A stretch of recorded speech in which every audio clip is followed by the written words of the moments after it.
এইবাৰ আৰক্ষীৰ পোছাকত ডকাইতৰ দল।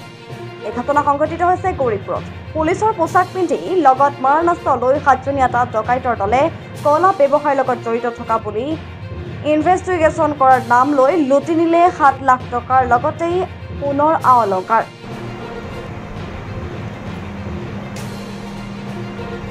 প্ৰথমে গৌৰীপুৰ থানাৰ আৰক্ষী বুলি পৰিচয়, তাৰ পিছতে কলা ব্যৱসায়ত জড়িত থকা বুলি ভাবুকি।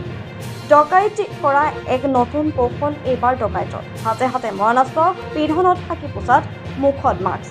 নিশা 12:30 গৌৰীপুৰ ঘেগেৰ আলগা গাঁৱৰ ৰফিক আলী নামৰ ব্যক্তিজনৰ ঘৰত সোমাইছিল এটি 7জনীয়া ডকাইতৰ দল। ৰফিক আলীৰ ঘৰত 7জনীয়া আৰক্ষীৰ পোছাক পিন্ধা যুৱককেইজনে পৰিচয় দিছিল গৌৰীপুৰ আৰক্ষী থানাৰ আৰক্ষী বুলি। ৰফিক আলীয়ে কলা ব্যৱসায়ৰ লগত জড়িত থকাৰ সন্দেহত তদন্ত আহিছো বুলি পৰিচয় দিয়ে। কিছু সময় তদন্তৰ পিছতে নগদ ধন অলংকাৰসমূহ জব্দ কৰে বুলি ঘৰৰ মানুহক জনায়। পৰিয়ালৰ লোকে চেইটাৰ লিষ্ট বিচাৰত পুলিচৰ ৰূপত ডকাইতৰ দলটোৱে গৌৰীপুৰ থানাত আহিবলৈ নিৰ্দেশ দিয়ে। এতিয়া সচেতন নাগৰিকৰ প্ৰশ্ন, স্মাৰ্ট আৰক্ষীৰ পৰিচয় দিয়া অসম আৰক্ষীৰ নাকৰ তলৰে কেনেকৈ সংঘটিত হৈছে এনেবোৰ কাটক। পিন্ধনত পুলিচৰ পোছাক, লগত লৈছে সীমান্ত সুৰক্ষা বাহিনীৰ পোছাকৰ যুৱক, হাতে হাতে আছে মাৰণাস্ত্ৰ। ইমানৰ পাছতো আৰক্ষীয়ে ওলাব পৰা নাই কিয় কোনো ধৰণৰ ক্লু। তাক লৈ এতিয়া চাঞ্চল্যৰ সৃষ্টি হৈছে সমগ্ৰ গৌৰীপুৰ অঞ্চলতে। ৰাতি 12:50 মানত মোৰ ঘৰত মানে দৰ্জাটো ঠকঠকাই আছে, বহুত জোৰে আৰু কি। তো মই বাহিৰৰ জাংলা দি চালোঁ যে কিছুমান পুলিচৰ মানুহৰ নিচিনা যেন লাগে। তো মই সুধিলোঁ যে আপোনালোকে ক'ৰ পৰা আহিছে।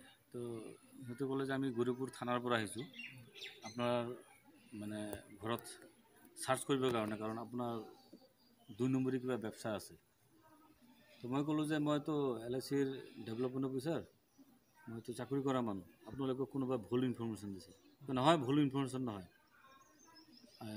এইটো আমি ৰাইট ইনফৰমেশ্যনতে আহিছোঁ, আমাৰ খবৰি আছে, সিহঁতে খবৰ দিছে।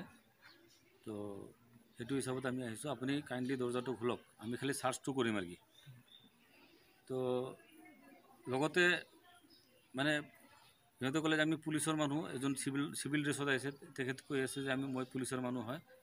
আৰু এটা আৰু 7জনৰ ভিতৰত আপোনাৰ এজন চিভিল ড্ৰেছত আছিল আৰু 6জনমান মানুহ এটা 2 ষ্টাৰ আৰু কি, মানে এইটো BSFৰ ড্ৰেছ, আৰু বাকী সমস্ত কনষ্টেবলবিলাকৰ উইথ আৰ্মছ আৰু কি, BSFৰ ড্ৰেছ পিন্ধি চবে আহিছে আৰু কি।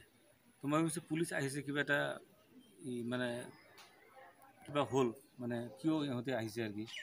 মই কৈছোঁ আপোনালোকে ইমান সন্দেহ থাকে, ঠিক আছে। তেতিয়া মই দৰ্জাটো খুলি দিলোঁ যে আপোনালোকে চাৰ্চ কৰি চাই লওক কি আছে, মই চাকৰি কৰা মানুহ, মোৰতো কোনো ভয় নাই। তো সেইটো হিচাপত খুলি দিয়াৰ লগে লগে মানে সিহঁতে ৰুমত সোমোৱাৰ লগে লগে মোৰ মোবাইলটো মানে লৈ লৈছে লগে লগে। মোবাইলটো লৈ কিনে সিহঁতে পূৰা মোৰ মোবাইল, মোৰ মিছেছৰ মোবাইলটো হাতত লৈ ল'ল। লোৱাৰ পিছত ইহঁতে পূৰা আৰ্মছ লৈ ভিতৰত সোমাইছে। পিছত মোৰ মানে এটা আলমাৰীত মোৰ মানি বেগ আছিল, মানি বেগত টকা আছিল 10,000 মান। মানি বেগত মোৰ ATM কাৰ্ড আছিল, ড্ৰাইভিং লাইচেঞ্চ আছিল, পেন কাৰ্ড আছিল, আধাৰ কাৰ্ড আছিল। সেইটো সিহঁতে মানে কাষ্টডিত লৈ ল'লে। তাৰপিছত মোৰ মিছেছৰ মানে গহনা আছিল, পিছত আপোনাৰ সিন্দুকৰ, সেইটো খোলাইছে। মিছেছৰ গহনাটো সিহঁতে কাষ্টডিত ল'লে, আপুনি সুদৰ ব্যৱস্থা কৰে, আপোনাৰ গহনা ইয়াতে ৰাখিছে, আপুনি সুদৰ ব্যৱস্থা কৰে। মই ক'লোঁ যে মানে আপোনালোকে গহনাটো কিয় লৈ আছে, গহনাটো মানুহেতো নিজৰ ঘৰৰ গহনাটো ঘৰত ৰাখে, নহয় আপোনাৰ 2 নম্বৰী ব্যৱস্থা আছে, সেইটো কাৰণে আপুনি এনেকৈ ৰাখিছে। তাৰপিছত সিহঁতে গহনাটো ল'লে।